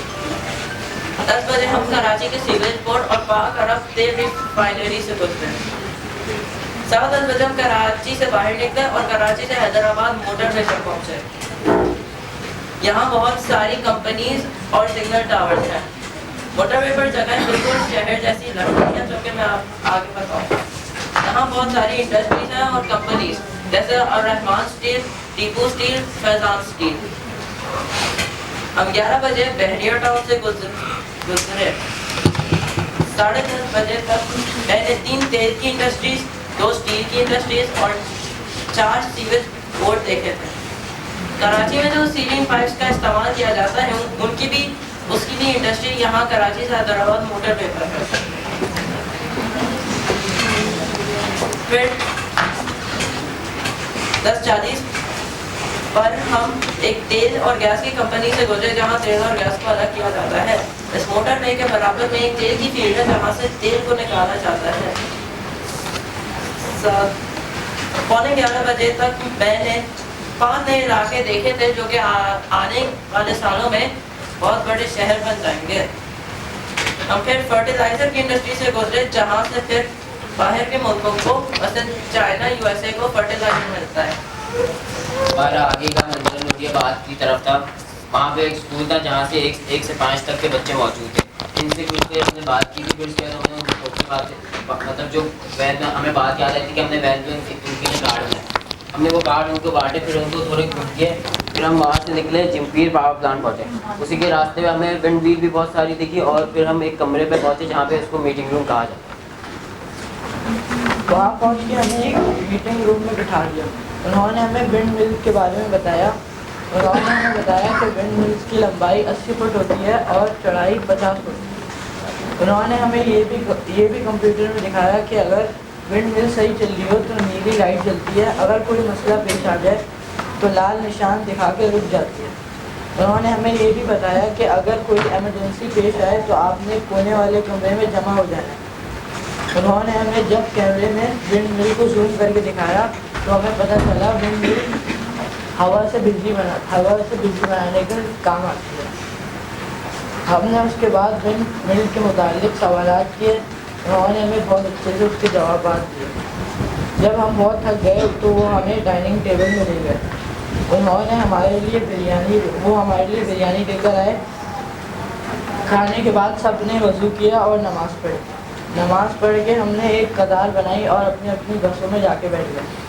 रास्ते में सारे बच्चे थके हुए थे, कोई बस में बैठा सो रहा था, कोई थका हुआ बॉटल फ्लिप खेल रहा था। सबको जल्दी थी कि स्कूल उड़कर पहुँचे। जैसे ही कराची में दाखिल हुए तो सबने अपने अब्बू को फ़ोन करना शुरू कर दिया। स्कूल पहुंचते ही सबकी गाड़ियां आई हुई थी। सब बच्चे अपनी गाड़ियों में बैठ के स्कूल की तरफ रवाना और घर की तरफ रवाना। अब मेरी साथी तलबा आपको ब्लॉग्स के बारे में बताएगी। के बारे में बताऊँगी और जदीद दौर के सफ़रनामों के तकाज़ों के बारे में भी कुछ मालूमात दूँगी। जिस तरह दुनिया तरक्की की तरफ जा रही है और लोगों ने स्क्रीन से कागज़ से स्क्रीन तक का जो सफ़र है वो तय कर लिया है। इस सूरत में जो जदीद दौर के सफ़रनामे हैं उनको लिखने के और बनाने के जो तरीके हैं वो बदल जाते हैं और जदीद दौर के सफ़रनामों के और जदीद दौर के मुताबिक सफ़रनामे को ब्लॉगिंग उर्फ पे हमें ब्लॉगिंग कहते हैं सफ़रनामे को। तो इसको बनाने में मेहनत सबकी लगी है, लेकिन इसे फिल्म और एडिट मैंने और नूम ने की है। तो मैं चाहती हूँ कि आप हमारा ब्लॉग देखें और इस पर अपनी कीमती राय दीजिए। मुझे बहुत से ऐसे राज पता चले उनके वो मैं आपके साथ शेयर भी करूँगा। बहुत सारे ऐसे राज पता चले जो मुझे उम्मीद भी नहीं थी। जैसे मुझे पता चला कि सर इमरान जो है वो आर्मी के रिटायर्ड सोल्जर है। हाँ, एयरफोर्स के रिटायर्ड सोल्जर है वो। और सर हमारे वो जो है सर उस्मान पहले बस कंडक्टर थे। सर उस्मान ने ऐसी बहुत सारी चीज़ें बताई। सर उस्मान ने तकरीबन सारे काम किए थे, बहुत सारी हमें चीज़ें बताई थी। अच्छा, हम लोगों का एक चीज़ हम लोगों ने और वहाँ करी थी। जब हम लोग वहाँ जिम्पीर पावर प्लांट पहुँच गए थे तो वहाँ पर जो है ना एक जो रूम था हम लोगों का, जिसमें मतलब पूरा उन्होंने हमारे लिए वेयर हाउसेस बना के रखे हुए थे। जब हम उस वेयर हाउस के गए ना, अंदर गए, तो हम लोगों को यकीन नहीं आया कि क्या जगह है। अंदर जाने के बाद हम लोगों ने वहाँ बहुत सारी चीज़ें देखी थी, वो मैं आपको इंशाल्लाह किसी वक्त बताऊँ। Thank you. इस मेलोड्रामे के अंदर एक्ट करने के लिए उमर, ईसा, मिकाइल, हमज़ा और जैद आएंगे। इस मेलोड्रामे का नाम सस्ता सबसे महंगा है। सस्ता सबसे महंगा एक प्ले है, मेलोड्रामा है। उस मेलोड्रामे के अंदर 5 लोग हैं। एक बादशाह है जो उमर है, एक वज़ीर है जो मिकाइल है, और जो हमारा जो कैदी है वो ईसा है, और जो 2 सिपाही हैं हमारे जो ईसा को पकड़ कर स्टेज पर लाएंगे वो हमज़ा और ज़ैद है। आपको इंशाल्लाह बहुत मज़ा आएगा, ठीक है, हमने बहुत मेहनत करी है। Thank you. इस शख्स पर ये इल्ज़ाम है, कहता ये सरेआम है कि बादशाह भी आम है, कि बादशाह खुद एक गुलाम है। ए कमज़ाद बदनसीब आदमी, ए बदजुबान अजीब आदमी, मेरा जहां देख ले तू मेरी शान देख ले, मेरी कलाई पे सजी हीरो की कान देख ले। ये सारे हीरे बेच के जो दाम आप पाएंगे तो इतने पैसों में कलाई एक नहीं बना पाएंगे। महंगी तो फिर कलाई है, कलाई तो तेरी भी है, कलाई तो मेरी भी है जिसकी सबको है तलाश, है मेरे पास सोने से महंगे ग्लास। ग्लास तो पीते नहीं, पीते जो है वो पानी है, असल में प्यास की कहानी है। पानी आप पीते हैं, पानी तो मैं भी पीता हूँ, आप जैसा ही पीता हूँ। ये मेरे पास सबसे महंगे थाल हैं, जमाने भर में तो बेमिसाल हैं। मगर ना थाल में जो आपने मंगवाया है वो मैंने भी तो खाया है, अनाज ही असल में सरमाया है। ये मेरा तख्तो ताज है, जहाँ पर मेरा राज है। चूटियाँ तो देखी होंगी आपने, मलका तो चूटियों की भी होती हैं। ताज के नीचे सर होता है, सर महंगा है, सर तो मेरे पास भी है। आज सिर्फ तुम नहीं, हर कैदी को रिहा है, अगर तुम मुझको ये बता दो कि महंगा क्या है। कहकशाओं का सब ही सोना उठा के लाओ तो एक इंसान न बना पाओगे, अगर बनाओ तो। जो हमने बनाया सस्ता है, जो रब ने बनाया महंगा है। महंगी है जमीन पे जिंदगी, महंगी है सारी आबो हवा, महंगे हैं जमीन पे सब इंसान। महंगी है जो मिल जाए, महंगा है जो ढूंढ रहे हो सोने में। मंजिल तो सबकी खबर में है, रास्ता ही सबसे महंगा है, सस्ता सबसे महंगा है। अब हम आपके सामने एक लूज टॉक शो पेश करने वाले हैं, और इसको पेश करने आ रहे हैं मोहम्मद अली मेहदी और नूरुल हुदा। अस्सलाम वालेकुम। अस्सलाम। आप मुलाजमा हैं? घरेलू मुलाजिम, सरकारी नहीं। कब से मुलाजमत कर रही हैं? जब से पैदा हुई तब से मुलाजमत कर रही। क्या मतलब? भाई अम्मा किसी का काम करती थी, तो साहब जी ने कहा कि जब तक बिरयानी दम पे नहीं आती तो मैं शिफा खाली नहीं आऊंगा। आपके बारे में सुना है कि आप टिक कर काम नहीं करती, जल्दी जल्दी घर बदल लेती हैं। हाँ, तो जिस सरकार बदलती है ना, तो मैं भी अपनी नौकरी बदल लेती हूँ फौरन। आप खाना पकाती हैं? तो और क्या पकाऊंगी? क्या क्या बना लेती हैं? बम के अलावा सब कुछ बना लेती हूँ, बम गलता नहीं है। आजकल कहाँ मुलाजमत कर रही हैं? आजकल एक निकाले हुए सरकारी अफसर क्या मुलाजमत कर रही है। निकले हुए सरकारी अफसर? अरे सरकार ने निकाला, बेगम ने निकाला। क्यों? भाई एक तो तुम्हें दूसरों के मामले में बहुत दिलचस्पी है। क्यों तुम्हें इतनी दिलचस्पी है बताओ जरा। नहीं, कोई ना कोई तो वजह होगी निकालने। भाई 400 वजूहात हैं, उसमें से 387 से निकाले गए। अब बताओ उस घर से निकलने वाली क्या बात? भाई बेगम साहिबा से कैसे कह के गए थे कि इस्लामाबाद मीटिंग में जा रहा हूँ। चले पूरी स्टोरी सुनाए। भाई पूरी स्टोरी तो मैं किसी गैर मुल्की चैनल पे भी ना सुना सकूं। अच्छा आप चलें पूरी, अच्छा चलें आप सुनाए। भाई मुश्किल से आगे सुनाऊंगी, वैसे सुनो मायरा खान में मिल रही हो ना सब कहते। मैं कह रहा हूँ मुझसे गलती हो गई, आप सुनाए। भाई क्या सुनाऊं तुम्हें? मैं कह रहा हूँ मुझसे गलती हो गई, आप सुनाए। क्या सुनाऊं?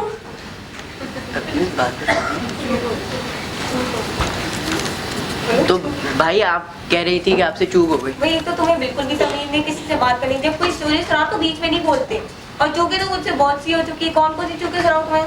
भाई जिसकी वजह से बेगम साहिबा ने सरकारी अफसर को घर से निकाला। वो तो काफी सरकारी अफसरों को निकाल चुकी हैं अपने घर से। मैं उनके शौहर की बात कर रहा हूँ जो 3 दिन के लिए 3-4 दिन के लिए इस्लामाबाद गए थे CBR की मीटिंग में। भाई साहब जब कह के गए बेगम साहिबा से कि मीटिंग में जा रहा हूँ इस्लामाबाद, तो मैं गई बेगम साहिबा का। मैंने कहा बेगम साहिबा तो बात सुन ले, ये साहब गए इस्लामाबाद मीटिंग का कह के, ना ही कोई बैग लेके गए ना ही कोई सूटकेस। बस ये सुनने की देर थी फिर बेगम साहिबा ने जबरदस्त चीख मारी और गाड़ी निकाल के ले गई। 15 मिनट बाद साहब की गुत्थी पकड़ के उनको गर्द में घसीट के लेकर। मैंने आज तक किसी सरकारी अफसर को ऐसे बार होते नहीं देखे। अच्छा, क्यों रो रहे थे? भाई अगर कोई आपकी गुत्थी पकड़े तो आप हंसेंगे नहीं ना, रोएंगे ही ना। ऊपर से बेगम साहिबा का हाथ, तौबा, 1 किलो चावल उनकी मुट्ठी में आ जाते थे। साहब कब से चिल्ला रहे मेरी गुत्थी छोड़ दो, एक सीएसपी की गुत्थी के साथ तो ऐसा नहीं कर सकती, मगर बेगम साहिबा तो फुल एसपी बनी हुई थी। उन्होंने कहा तुम्हें छोड़ूंगी, तुम्हारी गुत्थी नहीं छोड़ूंगी। ये थी एक सरकारी अफसर की कहानी। अब चलते तोतले शायर की तरफ। कहाँ लेते हो? पाकिस्तान में। मैं कह रहा हूँ परेशान नहीं हो, कहाँ लेते हो? पाकिस्तान में ही रहता हूँ। पाकिस्तान में तो धूते, पाकिस्तान में तुम इल्जाम नहीं होता है। तमीज से बात करें। तमीज कौन सी तमीज? किस तमीज की बात कर रहा है? मैं कह रहा हूँ मुझसे तमीज से बात किस तमीज की बात कर रहा है? आपका इंटरव्यू हो रहा है टेलीविजन पे। तमीज खत्म हो चुकी है, तमीज का दौर नहीं रहा। मैं मार्शल और इमरजेंसी चिकित्सक क्यों तमीज की बात करूं? और तुम टीवी पे बैठकर हुकूमत और अपोजिशन के खिलाफ बोलते हो। कैसे करते तू बेमान है, मैं ताल नोट दूंगा।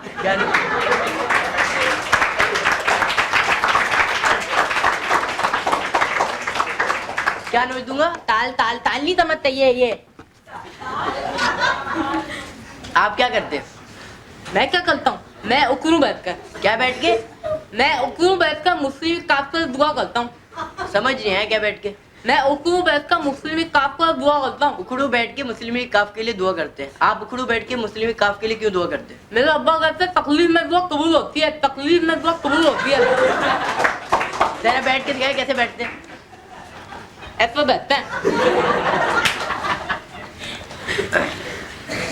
जब मैंने आपसे फोन पे बात की थी तो आप सही तरह से गुफ्तगू कर रहे थे। आपके साथ एक प्रॉब्लम है कि आप तुतलाते हैं। मैं तोतला, तेरा खानदान तोतला, तेरे ससुराल तोतला, तेरे पड़ोसी तोतला, तेरे रिश्तेदार तोतले। ये देख, ये मैं मेरी आवाज कितनी कर, ये देख, ये A B C C L E R clear नहीं समझते? अच्छा नहीं, क्लियर तो है आप। मैं आपसे हाथ जोड़ के गुजारिश करता हूँ कि थोड़ी देर के लिए सियासत भूल जाए। मैं क्यों बोल रहा हूँ? मेरी बीवी मेरे सामने दुंदनाती फिरती है। क्या करती है? दुंदनाती फिरती है। क्या करती फिरती है? गजल लिखती है, गजल। शायरा हैं? उसकी लिखी हुई गजल लिख के लाया, तुम्हें सुनाऊं?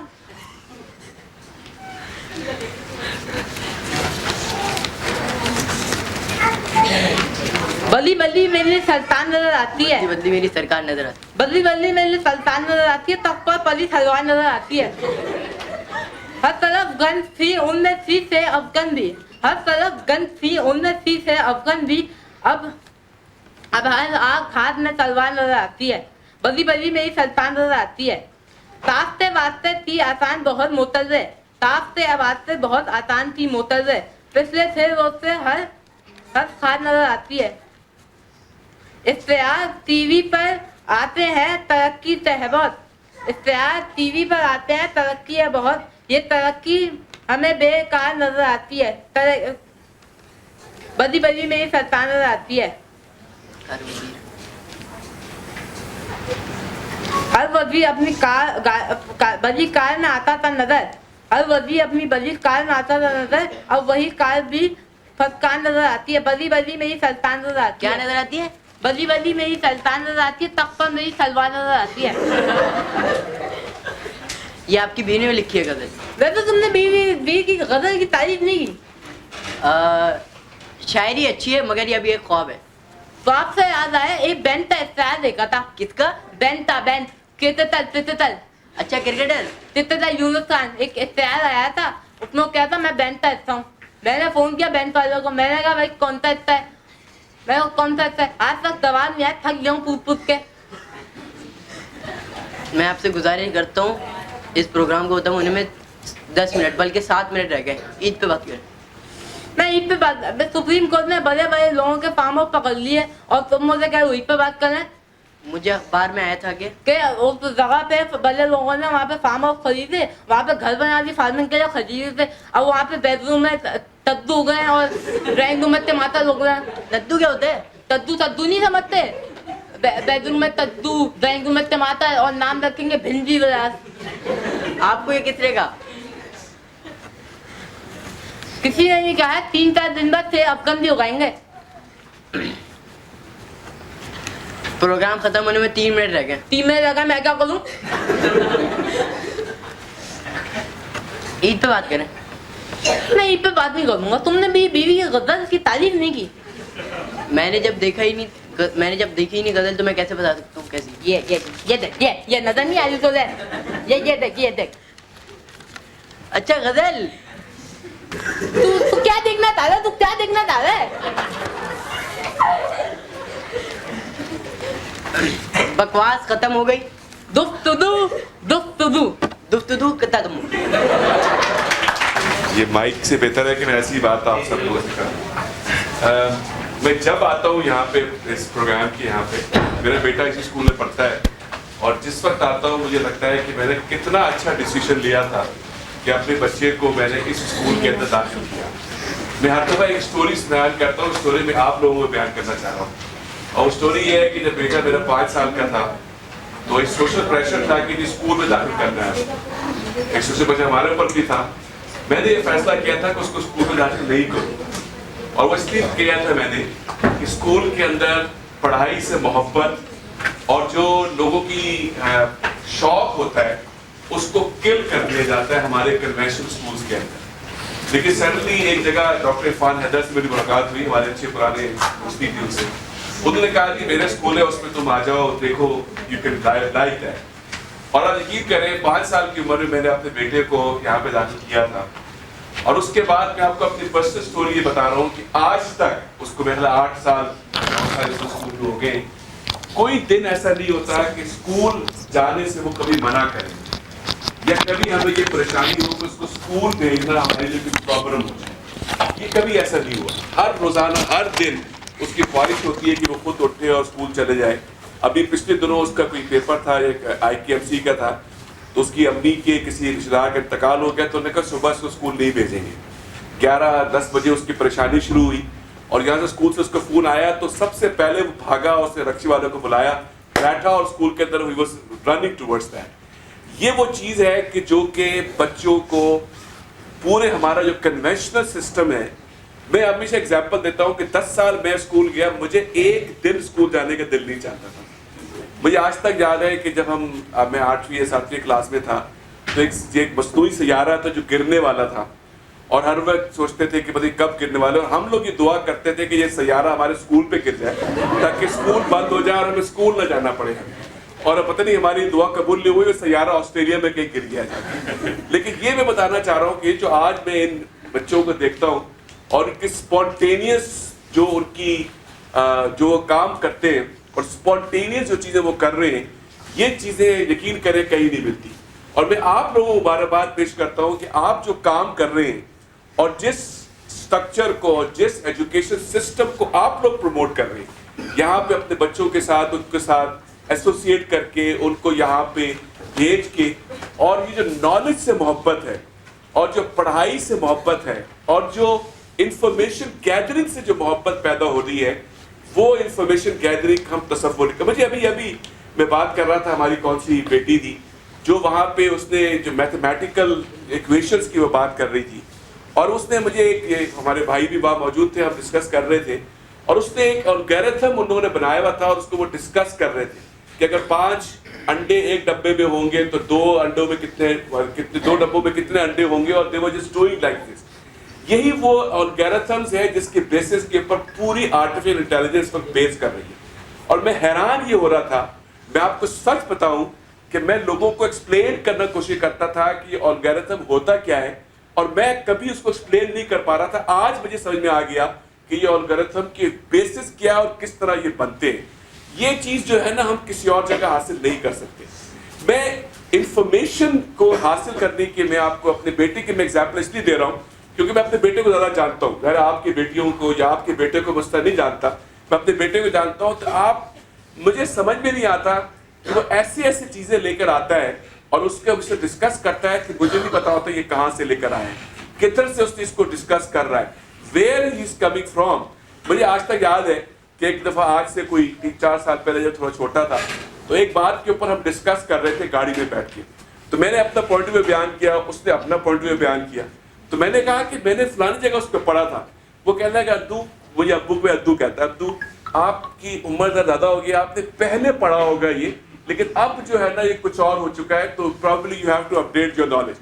And that was a thing कि जो मुझे समझना पड़ा कि ये वो चीज़ है कि जो कि आदमी के अंदर कॉन्फिडेंस पैदा करती है। ये जो कॉन्फिडेंस है इन बच्चों के अंदर मैं देखता हूँ, इन बच्चियों के अंदर मैं देखता हूँ माशाल्लाह, यही कॉन्फिडेंस इनको दुनिया के अंदर ऊपर पे लेके जाएगा, कोई और चीज़ नहीं लेगी। यानी कि मैंने एक जगह एक टर्म पढ़ा था कि people have confidence in confident people, और these are the confident kids. ये वो लोग हैं जिनको आपके सामने खड़े होकर किसी से गलती भी हो जाती है तो they are not shy enough कि मुझसे गलती हो गई। गलती होना कोई मसला नहीं है, गलती हो जाना कोई इशू नहीं है। मुझसे हम हजारों गलतियां दिन में करते हैं, हम गलती के बाद उसको करेक्ट करना, उससे लर्न करना, उससे सीखना, this is what is required.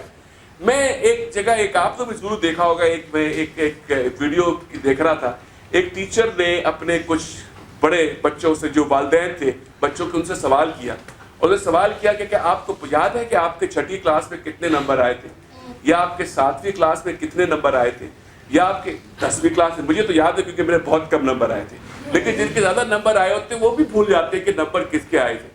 किसी को नहीं याद, मुझे नहीं याद कि 6ठी और 7वीं, हाँ मैट्रिक के नंबर याद है क्योंकि बहुत कम नंबर आया था, मैंने कितना डाटा था, तो लेकिन उसके पहले के नंबर मुझे याद नहीं है, ना आपको याद होंगे। नंबर्स और मार्क्स जो है that comes on the last. इस वक्त पूरी दुनिया के अंदर एक डिस्कशन है कि लोगों को नॉलेज होने चाहिए, लोगों को पता होना चाहिए क्या चीज और किस तरह की चीज है। यह वो चीज है कि जो कि डिस्टिंक्ट करती है फ्रॉम किड्स जो कि L2L के पढ़े हुए हैं या इस तरह की एजुकेशन सिस्टम पढ़े हुए जो बाकी। मैं टीचर्स पे हैरान होता हूँ कि माशाल्लाह इतने जबरदस्त तरीके से चीजों को ये देख के come up with ideas and the relationship they have with the kids. कि एक यहाँ पे एक टीचर साहब थे, वो पिछले दिनों यहाँ से छोड़ के जा रहे थे, और मैं हैरान हो गया कि मेरे बेटे साहब की परेशानी ये थी कि वो टीचर जा रहे हैं उनके लिए केक बनाने। मैं आपको अपने वाकये बता दूं क्या कर रहे हैं। मैं कहता केक बनाओ, उसने केक बनाया और केक के ऊपर लिखा पन्ने खान। तो मैंने उससे पूछा बेटे से कि तुमने ये केक बना के तुम लेके जा रहे हो टीचर के लिए, ये पन्ने खान कहाँ से आ गया? वो कहने लगे ये टीचर साहब जो हमारे जब भी हमसे क्लास में बैठते सारे को कहते हैं पन्ने खान, ए पन्ने खान, तो हमने पन्ने खान लिख दिया उसने केक के ऊपर। And that is a relationship कि मैं अपने टीचर से बात करने से डरता था। मेरे अभी भी मैं बात आपके सामने कर रहा हूँ तो मेरी एक जुड़ी सी आ रही है, टीचर के बारे में बात करते हुए।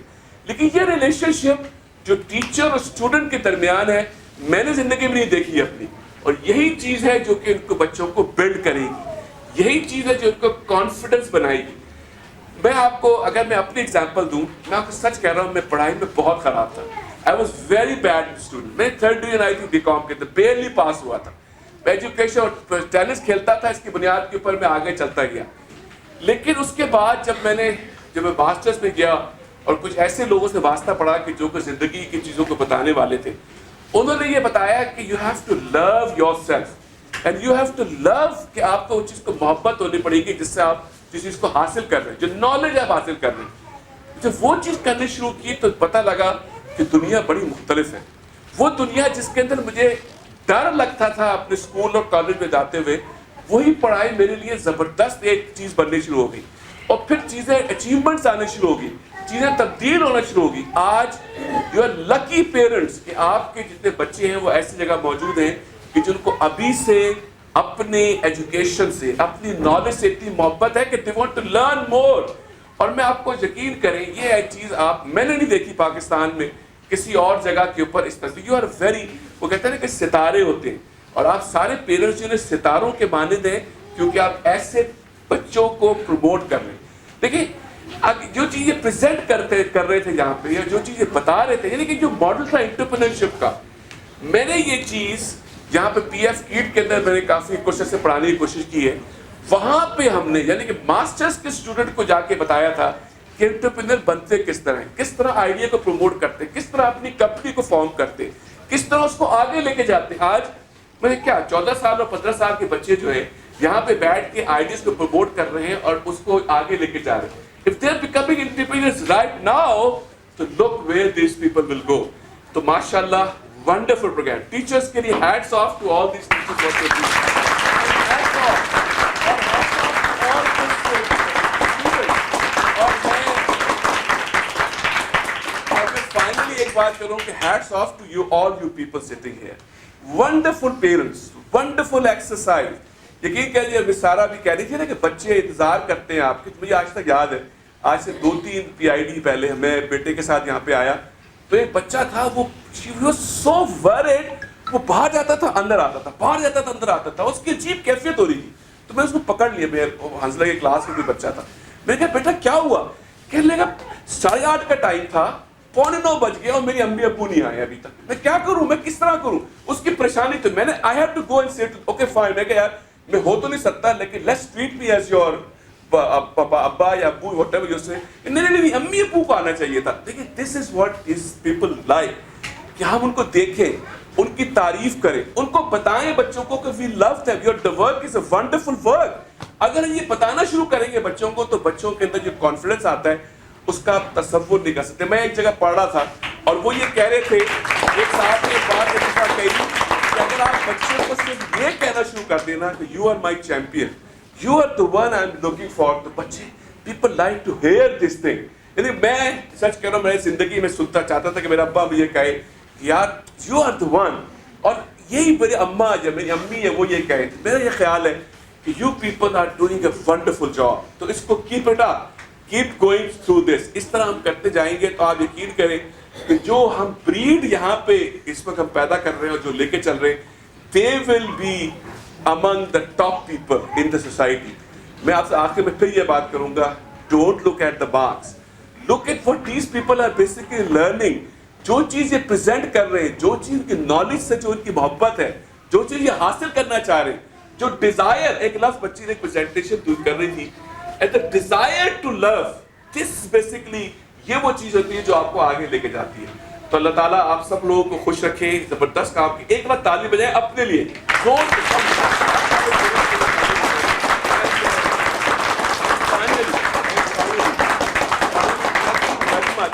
मैं सारा से और हमाद साहब से और बाकी लोगों से, ये मुझे बुला लेते हैं as a guest of honour. I am not a guest of honour, I am like you we are all family, हम एक है और हम लोगों को मिलके तमाम चीज करनी है। Again I am not a guest honour, I am just like you. मैं हम सब मिलके हमने एक चीज को प्रमोट किया है, प्रमोट करते जा रहे हैं, एंड दीज पीपल, पूरे जो मैनेजमेंट है, they require our help. Let's help them up, let's do something combinely for this school and this culture. अल्लाह ताला हम सबको ये काम करने की तौफीक फरमाए, and thank you once again, बहुत बहुत शुक्रिया, जज़ाकल्लाह। हमारे तो सामने कर लिया है इसलिए कि छोड़ा नहीं है, तो मैं तमाम वालिदैन को शुक्रगुज़ार कि आपने जो है वो वक्त निकाला और बच्चों के इस प्रोग्राम में आए। जैसे कुतुब साहब ने कहा कि आप लोगों के आने से ही हमारा ये प्रोग्राम जो है वो एक अपनी असल सूरत में नज़र आता है और ज़्यादा बेहतरीन और मुफीद होता है।